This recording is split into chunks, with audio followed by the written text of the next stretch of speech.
qoraalka halkan kaaga soo muuqanaya ee carabiga ah si fiican indhaha ugu qabo. warkan waxaa goor dhowdeeya aqalka Kremlin-ka ah ee dalka Ruushka looga arrimiyo ee Moscow ku yaala. waxaa la leeyahay ma jirta cidna inay ogaan karaysa xilligan xaqiiqada iyo waaqica dhabta ah inay wax soo gaareen in kale xarumaha nuclear-ka ah ee dawladda Iran. waxaan u malaynayaa hadalkan inuusan kugu cusbayn, laakiin in dawladda Ruushka ay hadalkan tiraahdo waa war aad u weyn oo kor u sii qaadaya fadeexada madaxweynaha dalka Mareykanka Donald Trump oo haysata hadda, isla markaana la xiriirta sheegashadiisii ahayd 7 diyaaradeed nooca B2 loo yaqaano in ay duqeeyeen 3 xarumood ee nuclear-ka ah ee dawladda Iran in ay burburiyeen. laakiin waxaasi hadda waxaa la leeyahay Ruushku waxay leeyihiin waxba kama jiraan. tani waxay noqonaysaa in dawladda Vladimir Putin ay u bareertay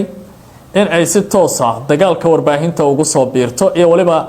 xogaha la isdhaafsanayo. war baan ka siin doonaa arrintaasi. laakiin Trump oo maanta ka hadlayay magaalada Hague ee dalka Holland waxa uu yiri guud ahaanba wuxuu dhahay qasaaran gaarsiina moogta, wuxuu leeyahay guud ahaanba xarun nuclear oo u feeyo dawladda Iran ma jirto. haddaba marka la fiiriyo dagaalka xogta iyo waliba sirdoonka ee Ruushka iyo Mareykanka iyo xaqiiqada halkaasi taala ayaan rabaa inaan kula wadaago. ninkii Rafael Grossi ahaa, waxaan u malaynayaa magacaas intuu dagaalka socday isna aad inuu kugu cusbaa. Rafael Grossi haddii aan dib ku xasuusiyo waa ninka hay'adda atomikada adduunka agaasimaha guudka ah. wuxuu leeyahay dawladda Iran waa inay albaabada noo furto si aan u soo ogaano xarumaheeda nuclear-ka. waa meeshii la dhihi jiray dabaal duurka loo diray. Iranna Abbas Araqchi waa kii uu lahaa meesha balaayadu ay naga soo gaartay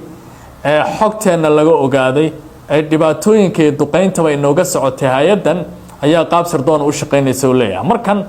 ma xog kale ayuu rabaa dawladda Iran inuu ka bixiyo iyana qodobka warbaan ka leeyahay. ninkii Trump ahaa marka ayuu caawa hadlay, waxa uu leeyahay isbuuca soo socda annaga iyo dawladda Iran waa kulmaynaa. haddaba maxay ka kulmayaan? wuxuu leeyahay heshiis la saxiixi doonaa. muxuu yahay heshiiskaas ma taqaan? wuxuu leeyahay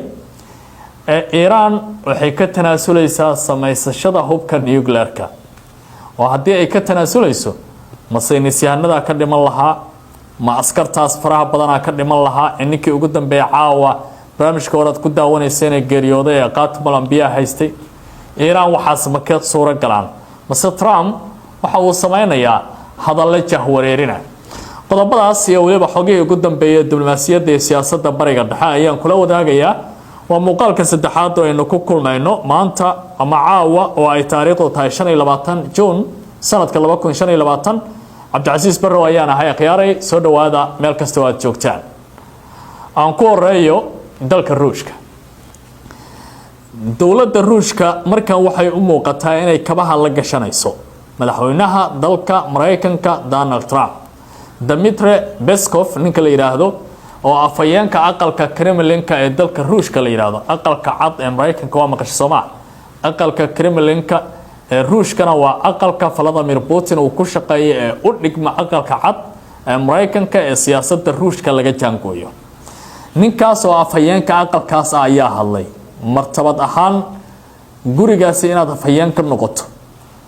macnaheedu waxay tahay adoo afayeenkii dhamaa ee dawladda ah. marka ninkan waa nin meeqaam sare ku fadhiya. hadal ayuu jeediyay la yaab leh. wuxuu yiri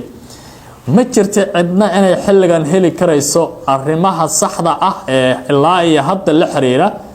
duqeymihii lagu qaaday xarumaha nuclear-ka ah ee dawladda Iran.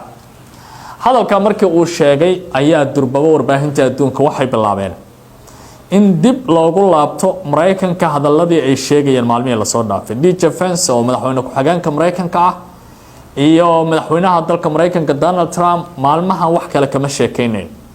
markii dawladdan inta tiri oo leedahay waa xilli hore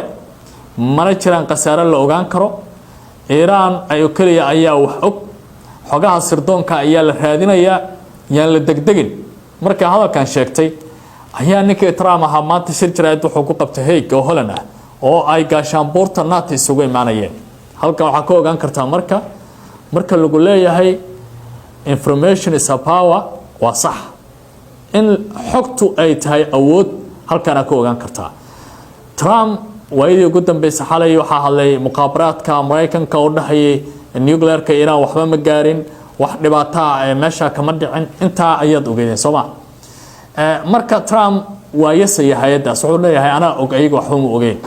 laakiin hadda markii ay dawladda Ruushka hadashay oo ay leeyihiin information-ka waxay u baahan tahay in xog badan la geliyo ninka Trump aha shir jiraayad oo qabtay isagoo taageerayay casaawad soo hor istaagay warbaahinta The Hague waxa uu leeyahay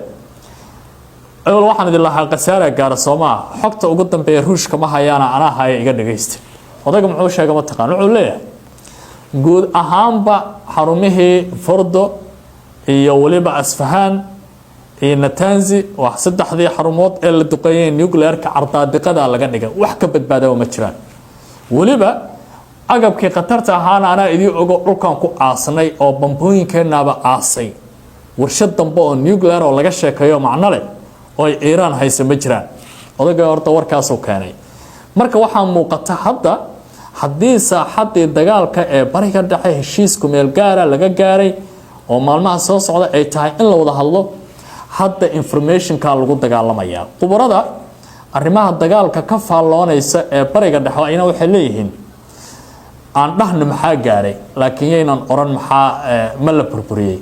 doodaas hadda taagan oo qubarada warbaahinta ka soo muuqanaysa kala duwan ay sharaxayaan qodobkaas halkaas aan ku dhaafayaa adaan markaa ku dhaafi doonaa ma Putin xog sheegaya run sheegaya xogtiisa ay run tahay mase Trump run sheegaya yaa run sheegaya meeshaas adiga ay kulay jawaabteeda qaybta hoose in lagu wadaagi doona aan qaybaha kale ee barnaamijka ku sii socdo warweyn ayaa ka soo baxay Trump waxa la leeyahay ninka Trump aqliyada dadka caadiga ah ee adduunka ma isaga dheedheelaya horta marka aad fiiriso qaabka wax u dhigay qaabka wax u sharaxay maanta wakiilaha Soomaha sida qaybta hore barnaamijkan hadda aan idinku sheegay xarun nuclear ma jirto waxa waa baabeen nuclear ka bacdi aan ka hadalno iyo Iran iyo mustaqbalkeeda sida ay sameyn doonto ninka waa odaga wuxuu leeyahay dawladda Iran waxaan u diray casuumaad xasaasi ah isbuuca soo socda wixii hadda ka dambeeyay sabtida kulan baa dhacaya kulanka waxaan uga hadli doonaa nuclearka Iran Abbas Araqchi waftigiisa iyo Witkoff ayaa laga yaabaa inay dib u kulmaan waa kulankii Iran lagu siray oo iyadoo wada hadal u socdo oo wada hadalkii gogasha ay fidsanta la duqeeyay hal doorkoodii iyo mudantoodii la baabiyay wuxuu leeyahay kulankii ay iman doona Iran iyo annaga waxaan ka hadli doonaa nuclearkii laba haddana wuxuu lahaa waa la baabiyo waxa meesha ma yaalaan bal adi isu geey tasadacad culay heshiisa dhacaya waana la saxiixaya amar ayaa halka ku jira marka ninkii Trump ahaa adduunka yaaban dawladda Iran wali hadalka kama jawaabin dood culus ayaa taagan meel adag ayay wax marayaan Iran waxay leedahay horta meedkan dooganaya markaan meedka doogto bal shacabka inaga aan iswareysano oo madaxda iyo ninkii qamani ahay go'aan qaataan ayaan leenahay wada hadalkii nuclearka Mareykanka ma galnaamise dawladda horta Iran halkaas ay taala waxay ka soo baxana waa la ogaan doonaa laakiin adiga hadii aan ku weydiiyo mukula tahay Iran xilligan wada hadal inay aado marka aad fiiriso wixii ku dhacay saraakiisha iyo dadka mudantahay aqoonyahanka ay la baabiyay duqeymihii ku dhacay go'doonkii muddada ay ku jirtay marka intaas isku akhriso ma la jooga xilliga Iran ay wada hadal aadi lahayd waliba ay leeyahay jaal Mareykan annaga iyo adinka wada fariisanayna adiga inta ku daynaya kulay waxa la yiri aqliga wanaagsan ee Italy inuu ka roon yahay bal eego u fiirsada halkaas waa meesha loo baahan yahay in xitaa xalinta sheekooyinka laga baran karo taa halkaas aan ku dhaaf diblomaasiyadda ayadaaba suuq weyn ah oo meel kala duwan galaysa ninka Rafael Grossi ahaa oo hay'adda atomikada qaramada midoobay madaxda ka ahaa adduunka waxa uu leeyahay Iran warqad u qoray muxuu leeyahay marka warqadda maxaa ku qoran wuxuu leeyahay Iran ay hay'adda waxay rabtaa inay qiimeyso xarumaha nuclearka waxa soo gaaray ma qatara jirta ma baaba halkan yaala ma dhibaato idin gaartay waxaan rabaa inaan soo qiimeyno nimanka Iran ahaa horay baarlamaankooda fariistay waxay yiraahdeen wada shaqayntii hay'adaasi la lahaa guud ahaanba waa la laalay meesha laga saaray wixii maanta ka dambeeya hay'adaasi atomikada qaramada midoobay lama shaqaynayna sababta arinta lagu sheegay maxay ahayd waxay yiraahdeen hay'adan oo nabasaasiis in Iran ay dhibaatadan ku dhacaan oo mushkiladan ay gasho wax kala ma ahayn reportkii iyo xogtii hay'adan la siinayay iyo kormeerayaasha ay soo dirayeen albaabada loo furayay ayaaba wixii halkan yaala sheegay sida daraadeed wada shaqaynta u jarnay Rafael Crosas wuxuu leeyahay Fiano maanta shir jiraad ku qabtay Austria wuxuu leeyahay wada hadalka iyo kormeerayaasha inay aqbashaan waa imaanayna waa baareynaa marka Iran ayada meeshii la rabo ma loo jeedinaya marna ma la basaasaya sida hore uu sheegay Abbas Araqchi marba waxa la leeyahay kormeerayaasha raba xarunta inay soo arkaan nuclearka Iran ma subxaanyadii sankii faruurta ka dhaxaysa martay cid kasta waxa rabtaa inay iska soo aragto dawladda Iran jawaabaha ay bixiso ayaa noqonaya wax muhiim ah ku darso Iran kaligeed iskama socota North Korea la socota Ruushka la socda Shiinahana waa la socda marka xoga ay intaas ka helaysa iyo wadaaga macluumaadka sirdoonka ayaa wax badan go'aamin doona waynu eegi doonaa mustaqbalka iyo maalmaha soo socda inay noqdaan maalmo dhaama maanta iyo maalmo ka daran maanta waxay noqdaanba aad baad u mahadsantihiin waan filayaa xogay ugu dambeeya caawa inaanay ku seeganayn arrimaha diblomaasiyadda amniga iyo waliba xaaladda bariga dhexe si aad xogtan iyo kuwa kale oo dheer aad u heshaan fadlan ku soo biira YouTube-kan oo subscribe saara waa Cabdi Cashiis Barrow idile nabadgelyo